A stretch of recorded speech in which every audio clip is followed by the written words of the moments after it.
Good evening, YouTube. Welcome back to Paisano's Music and Vinyl Talk. Team Paisano in full force. Ladies and gentlemen, Genevieve. Hello. She bids you good evening. And so does Hirax. And it was called an EP by the music industry, but Hirax themselves called it an LP. It's real short. It's got 8 songs on it, and it comes in at about 17 minutes. 17 rockin' minutes of West Coast thrash. Now, at the time that I bought this, which was around 1986 or so, I came out in 86, so I got this when it was pretty much brand new, based on what I read, and I believe it was Kerrang, which was a European heavy metal magazine back in the 80s. In an issue of Kerrang, they talked about Hirax, and they were being mentioned with the Slayers and the Megadeths of the time. They actually appear on Metal Blade Records on this release, which was Slayer's original label before they signed with Def Jam. But these guys broke up. The only remaining member was Keaton de Pena, who was the vocalist. He fronted a group called Phantasm after these guys kind of broke up, or were starting to break up. I don't think they were fully broken up when he formed Phantasm. But this is considered the classic lineup, the best lineup, especially with Scott Owen on guitar. Very interesting guitar style. Gary Menardo on bass and Eric Brecht on drums. Keaton de Pena on vocals. It's a shot of the band as they were in 1986. And I bought this on what I read in Kerrang. I said, oh, they mentioned that the vocalist was unlike any of the other bands, and they were right. Can't think of anybody that sounds like this guy. Very unusual singing style, but it suits the music quite well. I always enjoyed this, especially side 1. And that starts with Hate, Fear, and Power, which comes in at about 25 seconds, followed by Blind Faith, Unholy Sacrifice, and Lightning Thunder. Now, I listened to that one side quite a bit. And I'm not as familiar with side 2, although I had to listen to it twice. First of all, it's only 17 minutes long, so I'm not giving up that much time to listen to the whole thing. But side 2 I'm less familiar with than side 1.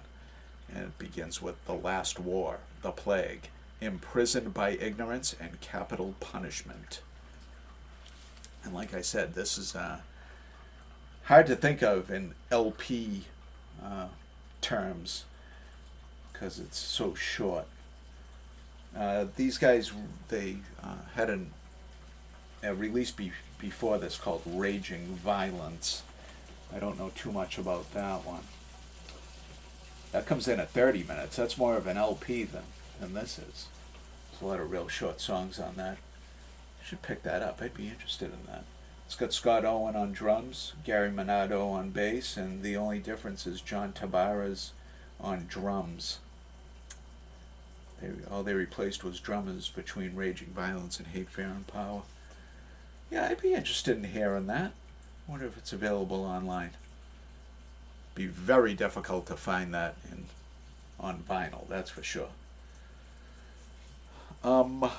This is stripped down. This is pretty raw.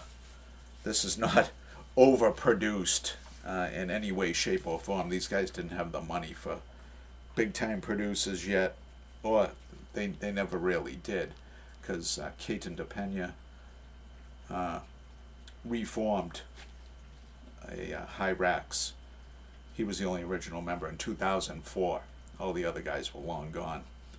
I think they very briefly tried to get the original group back with John Tabares, and it didn't last long at all. I counted 41 members of Hirax in their various forms. 41 different people played in this group. Isn't that incredible? And they didn't have too many releases. There's not much Hirax out there. Like I said, it came out in '86. Very interesting artwork, that's for sure.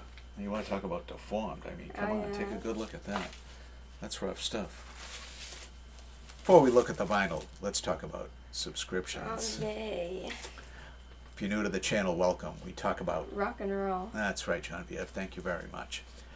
And if you've been watching for some time and leeching off my extensive musical knowledge, you're going to want to give that up.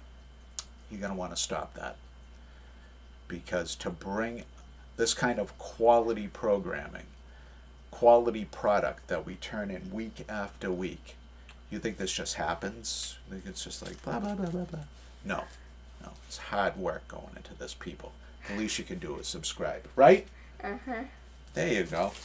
That aside, oh, it comes with a little insert. I forgot about this. A lyric sheet. This is an added surprise, Genevieve, right?